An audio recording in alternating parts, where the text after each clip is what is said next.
Spurgeon here with RevZilla TV, and in this video we're going to talk to you about how to clean and maintain your Gore-Tex gear. So you've made the investment into Gore-Tex because this is the gold standard, guaranteed waterproof for life as well as maximum breathability. You've spent an entire season out riding, beating up your gear, getting it nice and dirty and full of mud, and now you're starting to realize, hey, this is kind of absorbing water and I feel like I'm getting wet. What gives? So what a lot of riders don't realize is that with Gore-Tex, there's a shell on the outside. This is going to be known as your DWR, your durable waterproof repellency layer. And in some cases, this can wear off and it needs to be rejuvenated. So what we're going to show you in this video is how to rejuvenate your DWR coating while maintaining maximum breathability and maximum waterproof protection for all of your Gore-Tex needs. Now this is going to be a 1 out of 3 on our BSD, our Beard Scale of Difficulty. That means that anyone out there can accomplish this using simple materials found around your house. So we're going to dive into all the details in a second, but just starting off, let's hit on some of the materials you're going to need in order to accomplish this process. You're probably going to want to have access to a washing machine and a dryer. If you don't have access to a dryer, you can apply heat using an iron and an ironing board. You're also going to want to make sure you have a brush for those hand washing items such as Gore-Tex boots, and you're going to want to make sure you have access to a sink with some soapy water to be able to clean those hand wash items that we'll talk about later on. Now, when we get to the end, in some cases, you can't rejuvenate that DWR coating, so you're going to want to make sure you have a reapplication. There's a lot of different forms of DWR out there. I went with Nick Wax because it was simple, it was handy, and we already had it here in the studio. Now, when you're using detergents, you want to make sure you're using a liquid detergent. Automatically stay away from bleach, stay away from fabric softeners, and stay away from any powdered detergents. Now this is going to take us into the 4 main pieces of this video. We're going to break this down into 3 different types of cleaning care, and then finally we're going to show you in the 4th section how to reapply your DWR coating. So let's start off by getting into soiled garments. Now when we're talking about soiled garments, the first thing you want to do is check the manufacturer's label. Before you wash your jacket or your pants in the washing machine, check the manufacturer's instructions to see exactly how they would recommend laundering your particular item. Now we're going to use jackets as our exemplary product for the soiled section. Now with jackets, in most cases a Gore-Tex jacket is going to be made from textile. If you're rocking a leather jacket out there, definitely make sure you follow a manufacturer's tag for that, because in most cases with leather, you're going to want to hand wash that particular piece. Now with the textile jacket you see in front of me, this is the same Ruka jacket that our cameraman Ryan uses in all of our bike reviews. It's got an entire season worth of dirt and grime on this particular piece. Now before you wash any garment, whether it's a jacket or pants, the first thing you want to do is you want to make sure you remove any armor. Now the Ruka jacket that you have here in front of me is going to use D30 armor, and the first thing I'm going to pull out just to show you is going to be the shoulder armor on this piece, and there's going to be individual pockets in between. So you can take this armor out, you're going to set it to the side for the time being. Every jacket is going to be a little bit different. Some jackets won't include back protectors, some jackets will. You want to just make sure everything is removed. In this particular case, the Ruka sets itself apart because the back protector is removed from the outside of the jacket, where most manufacturers have your back protector installed from the inside. So a little bit different there. Now, at this point, I'm going to hand off this jacket to my scullery maid. Come on, scullery maid. Now, old Liam is going to take this, he's going to get out there, he's going to wash this for me while we carry through the rest of the video. Thank you, scullery maid. Now he's going to go over to the washer and dryer. At this time, he's going to take the jacket, he's going to remove the rest of the armor first and foremost. He's then going to throw it in the washing machine, and he's going to use a liquid detergent. You always want to remember, stay away from bleach, stay away from fabric softeners, and stay away from any powdered detergent when you're working with Gore-Tex. He's going to put it in the washing machine, he's going to use a gentle cycle, warm water, and he's going to rinse twice while avoiding the spin cycle at the end. At that point, he's going to take it out and he's going to throw it into the dryer. He's going to dry it on low heat, permanent press. Keep in mind that the DWR is really what's rejuvenated from the dryer. It's that low heat that really helps to reapply this, or reactivate it rather. Now, this is going to take us right into section 2. Now for this section, we're going to use the matching pants for that Gore-Tex jacket. And again, these are the pants that Ryan has used. They haven't gotten as soiled as the jacket has, so we don't need to worry about washing them. However, we've noticed that they've started to absorb a little bit of water, so what we need to do is just reactivate our DWR coating. And like I said, the dryer, the heat of the dryer is really going to be perfect for accomplishing this.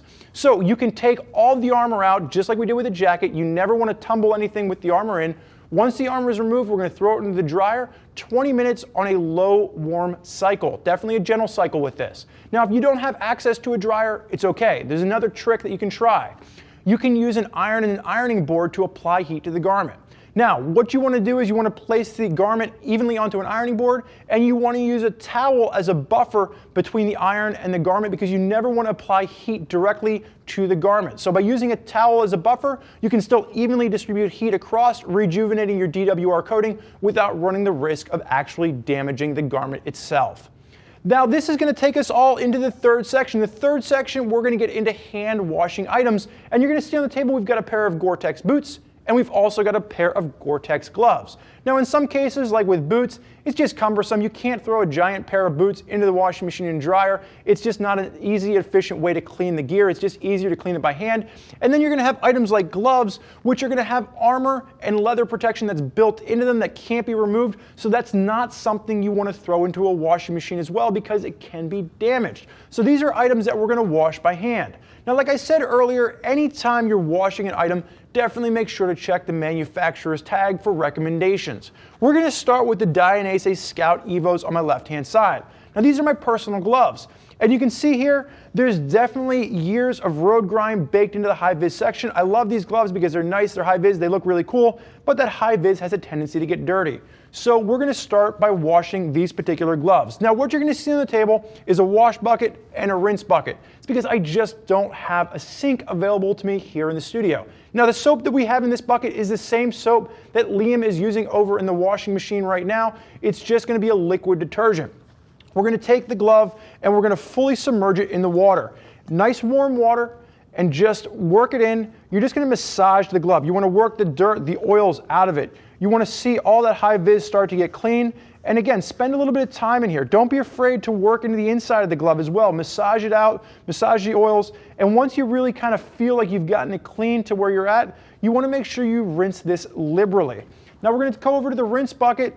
And again, if you're using a sink at home, just make sure to fully submerge this under running water. You want to make sure you get all this soap off the outside of the glove as well as any excess soap from the inside of the glove. Can't rinse it too much. Now, once you feel like you've done an adequate job of rinsing the glove, hold the glove with the fingertips up. Start at the top and just gently squeeze and massage the glove, working all the excess water out from the bottom. Do this a few times until you feel like the glove is nice and just kind of securely damp. Then you want to grab a towel and you want to go ahead and you're just going to press the glove in between the towel like so, and you can kind of hear it there. You're just working the air and the excess water out of the glove, and then you're going to set this aside. Give it about 20 minutes, let it dry for about 20 minutes, and then you want to take the glove while it's still damp and you want to put it on your hand, and you gently want to massage your fist back and forth. What this does is it allows the glove to reform to your particular hand shape. Once you're done with that, carefully remove the glove, set it aside, and let it completely dry. Now, when we're talking about boots, on my right-hand side of the table, I've got the Daytona Gore-Tex boots that I wore for the BMW review. These handle all the elements, the rain, the mud, all the stuff that we threw its way, and it shows it. There's some dirt, there's some grime on here. So there's two ways you can attack cleaning boots. A lot of folks, they just want to clean the exterior. They want to make the boots look nice and new. That's a nice, avid approach. For others, they want to go with all the sweat and the grime on the inside as well, and in that case, absolutely, fully submerge the boot, work the soap in, massage it with your hand, work the oils out, and at this time, if you do have a removable insert, it might be a good time to replace it. If not, just make sure you pull that out so it's not in there while you're washing the rest of the boot.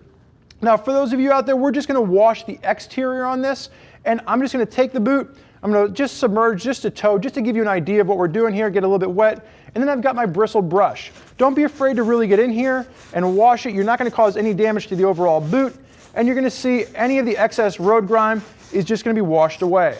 Like I said, the bowls that we have here are just an example. Chances are you're using this in a sink at home, and again, don't be afraid to fully submerge the boot. Like I said with the gloves, you want to make sure you liberally rinse this. Get all the soapy water off, and then make sure, because you don't want boots dripping all over the ground, have a towel handy, and you can just simply pat it down on the towel and let the outside air dry. Like I mentioned earlier, if you're going to go the full route of submerging the boot, here's a pro tip. Don't do this right before you're planning on leaving for a trip. give yourself 12 to 16 hours to let the boot completely dry. If you submerge that internal, it's going to be a nice wet boot for a while until it air dries. Now, you've done everything you're supposed to. You've cleaned your gear, you've dried your gear, you've made every attempt to rejuvenate that DWR coating on the outside. You go out for a ride and you still feel like your gear is absorbing water. In some cases, you need to replenish your DWR coating. Now, in this case, there's going to be two easy ways to do it. I'm going to have a spray-on coating. There's also going to be a wash-in coating. I've just gone through the entire process of washing my gear.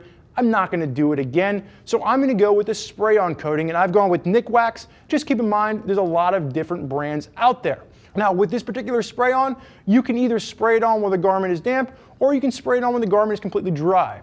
Personally, I like to make sure the garment is nice and dry, and then I like to apply a fresh heaping of this spray-on coating.